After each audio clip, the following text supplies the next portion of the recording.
Dictation start होगी 5 second बाद।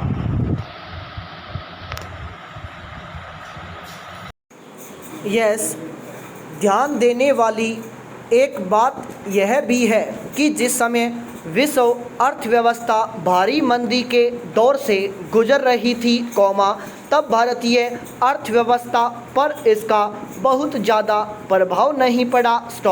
कुछ अर्थशास्त्रियों का ये मानना है कि इसका कारण ग्रामीण भारत में बढ़ी हुई मांग व बचत हो सकती है, जिसमें मनरेगा की भी अहम भूमिका है।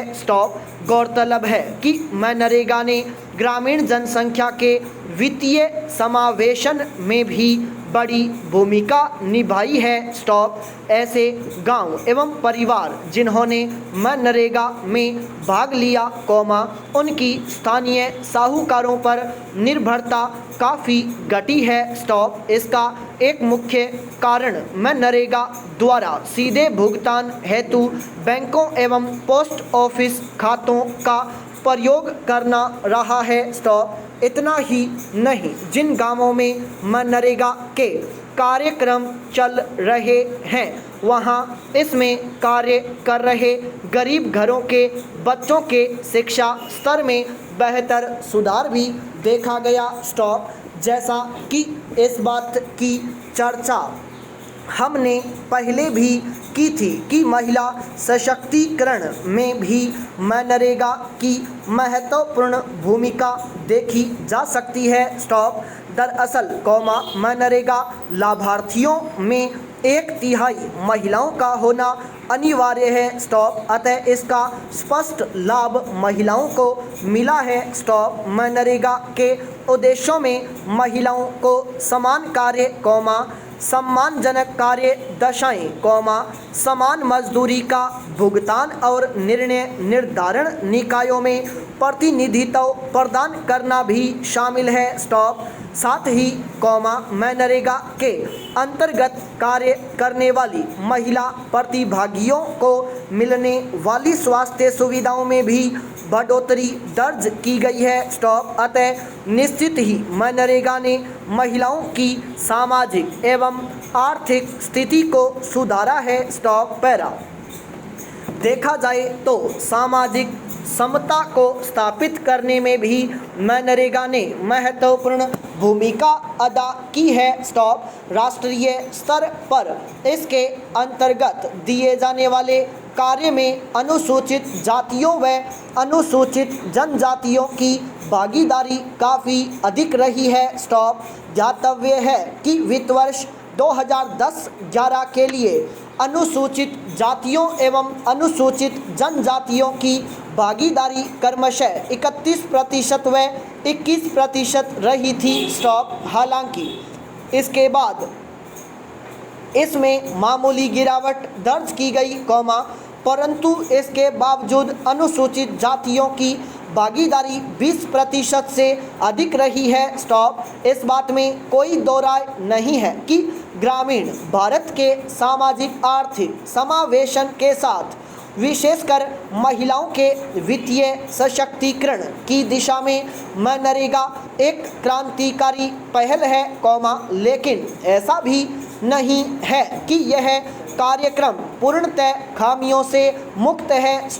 एक तरफ जहां सरकारी आंकड़े मनरेगा की सफलता का यशगान कर रहे हैं, वहीं एक बड़ा धड़ा इसकी आलोचना भी कर रहा है।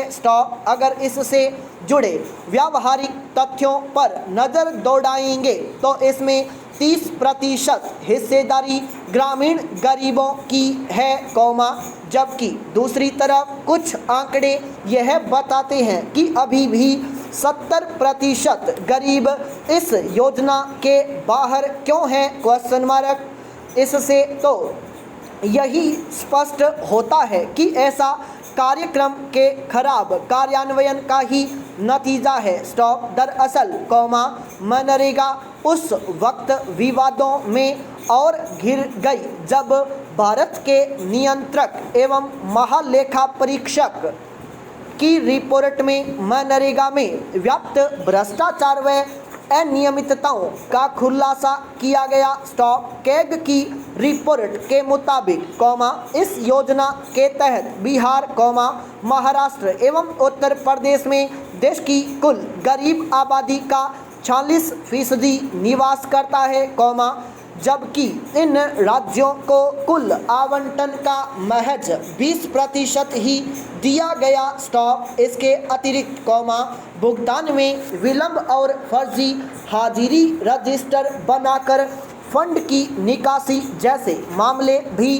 प्रकाश में आए हैं। स्टॉप। कई लोगों का तो यह भी मानना रहा है कि मनरेगा के अंतर्गत ज़्यादातर अनुत्पादक कार्य ही किए जाते हैं। स्टॉप। इतना ही नहीं, ग्रामीण मजदूरी में हुई वृद्धि का जो श्रेय मनरेगा को दिया जाता है, उसका भी कई अर्थशास्त्रियों ने खंडन किया है। स्टॉप। कृषि लागत और मूल्य आयोग के पूर्व अध्यक्ष अशोक गुलाटी का यह मानना है कि वर्ष 2006-07 के बाद से वास्तविक खेतीहर मजदूरी की दर में वृद्धि हुई है, परंतु इसका कारण मनरेगा से कहीं अधिक देश के संपूर्ण सकल घरेलू उत्पाद में वृद्धि के साथ साथ कृषि एवं निर्माण क्षेत्र में हुई वृद्धि रही है। स्टॉप। दूसरी तरफ, यदि प्रवसन के प्रारूप को देखा जाए तो पता चलता है कि अल्पावधि के लिए होने वाले प्रवसन का एक बड़ा हिस्सा निर्माण क्षेत्र में गया है। स्टॉप। अतः ग्रामीण व खेतीहर मजदूरी में हुई वृद्धि का कारण पूर्व में तेजी से मजबूत हुए निर्माण क्षेत्र को ही माना जा सकता है। स्टॉप। इसके अलावा कुछ विश्लेषकों की राय यह भी है कि मनरेगा के कारण छोटे व सीमांत किसान खेती छोड़कर मनरेगा में मजदूरी करना ज़्यादा अच्छा समझते हैं, जिससे कृषि उत्पादन पर नकारात्मक प्रभाव पड़ता है। स्टॉप। कुछ लोग यह तर्क भी देते हैं कि मनरेगा के चलते कृषि के महत्वपूर्ण मौसम में भी कृषि मजदूरों की कमी महसूस होती है। स्टॉप।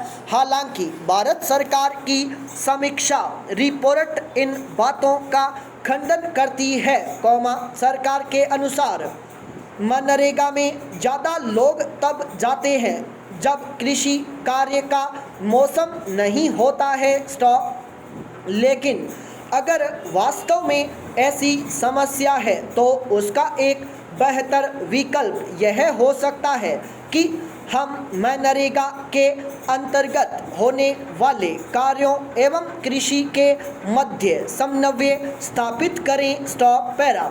हालांकि इस बात को लगभग हर जगह स्वीकारा गया है कि मनरेगा एक अच्छी योजना है, परंतु आवश्यकता है तो इसके अंदर व्याप्त भ्रष्टाचार, अनियमितताओं व विसंगतियों को दुरुस्त करने की। स्टॉप। वर्तमान सरकार ने भी अपने आरंभिक दिनों में मनरेगा को कुछ अत्यधिक गरीब जिलों तक ही सीमित रखने की नीति अपनाने की कोशिश की। स्टॉप। परंतु लगातार 2 वर्षों के सूखे ने जब कृषि क्षेत्र के सकल मूल्य वर्धन को ऋणात्मक कर दिया, तब ग्रामीण क्षेत्र को राहत देने के लिए पुनः मनरेगा का सहारा लिया गया। स्टॉप। हालांकि इस बार सरकार कुछ नई नीतियों के साथ मनरेगा को अधिक प्रभावी बनाने के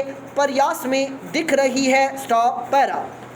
इस प्रकार, अगर मनरेगा का ठीक तरह से प्रयोग किया जाए तो यह महज एक कल्याणकारी योजना बनकर रह जाने की बजाय ग्रामीण भारत के सामाजिक आर्थिक विकास का एक सशक्त माध्यम बन सकती है। स्टॉप। इस दिशा में सरकार द्वारा उठाए जा रहे कदम निश्चित ही सही सकारात्मक हैं, आवश्यकता है तो बस इन सभी का कार्यान्वयन सुनिश्चित करने की स्टॉप।